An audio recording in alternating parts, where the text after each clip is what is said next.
Ito, pupunta ulit tayo doon sa mga aso, pakakainin natin, pero may gagawin tayo. Pakainin natin yung mga pusa na madadaanan natin. Yan, yung mga pusa, tatlo ito, oh, mga stray cat. Yan, kumakain na sila, binigyan ko na kanina. So hindi ko na na-videohan yung pag-alis ko doon sa bahay. Yan, tatlo sila, oh. Panay, yan, white. Yung mga mata nila, orange saka white. So magkaiba. Yung left, puti yata o yung orange yung kabila. So yan.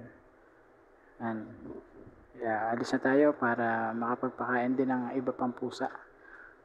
Yan, bigyan ulit natin bago tayo umalis. Yan white saka orange yung mga mata nila. Nakakatakot, baka kagatin ako. Yan. Kain lang kayo mga pusa. Yan. Minsan kasi hindi nakakain yan sa tamang oras mga alaga na mga pusa na yan, kaya bigyan natin. Yan, punta na tayo doon, diretso na tayo. So dito, may namataan din ako mga pusa dyan paglagpas na itong tulay.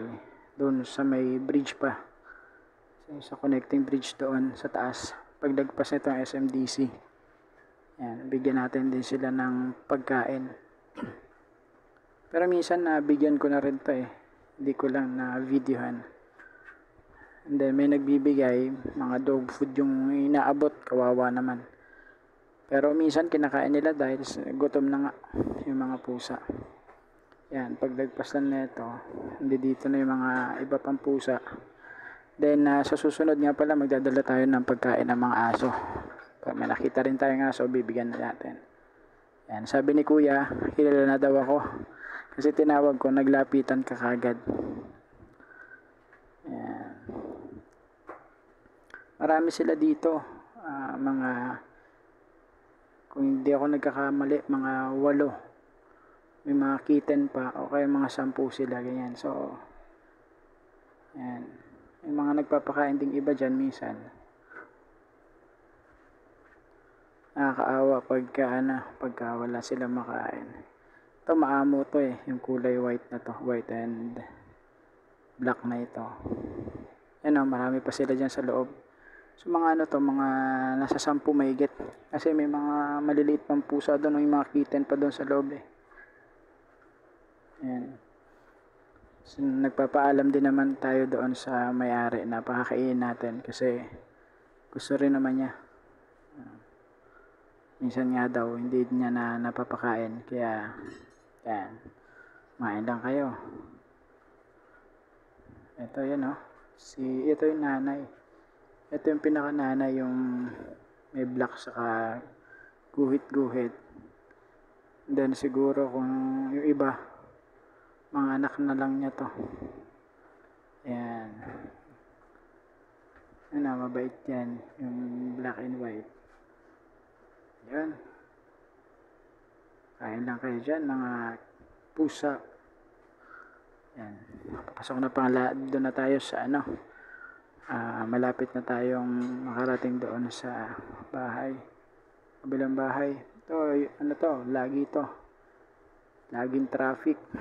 Kasi ginagawa yung kalsada. Dito, yan. Isang kalsada lang pinadadaanan. Tapos, i-stop doon sa dulo. Tapos kami naman yung diretso. Pero dito ngayon mahirap. Kasi nagkaroon ng salubungan.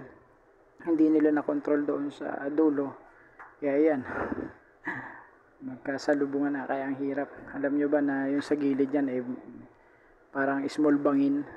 Nakakatakot yan Kapag ka nagkamali ka dyan. Yan talaga may kalalagyan yung motor mo. Durug-durug yan. Tapos may mga bakal-bakal kasi napakadelikado. Yan.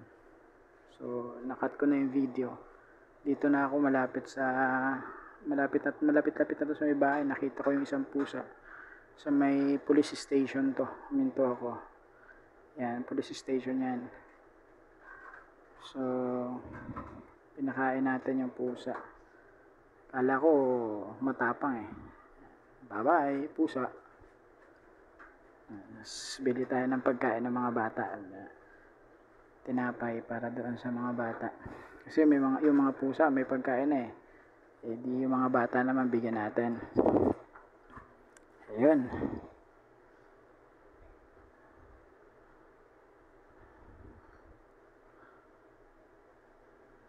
Layo-layo pa ako.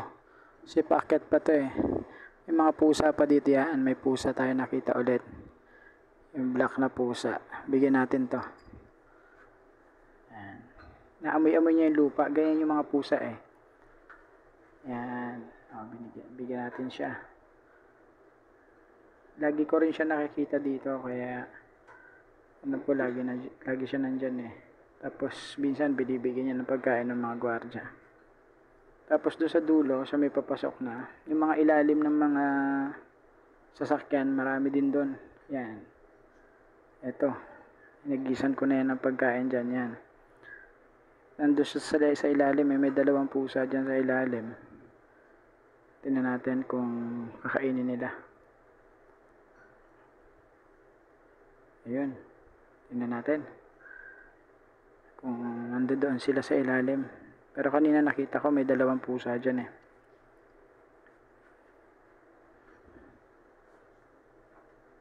Sana. Ayun. Kinakain na nila. Ayun, oh. Yung pusa. Ayan. Yung isang white and gray saka may orange doon sa loob. So, hindi lang masyado makita kasi madilim. Against the light. So, dito. Ayan. Malapit na tayo. So, ayan. May nakita ulit tayo yung kulay orange. Siya mas marami kasi siya yung huli. Huli siya nabigyan. Ayan. Natakot pa siya kasi lumapit ako konti. Pero ito lagi yung nabibigyan ko dito. Saka yung isa yung puti. Hindi niya kasama sa ngayon yung puti eh. Ayan. Salamat sa inyo. Salamat sa panonood. Bye bye.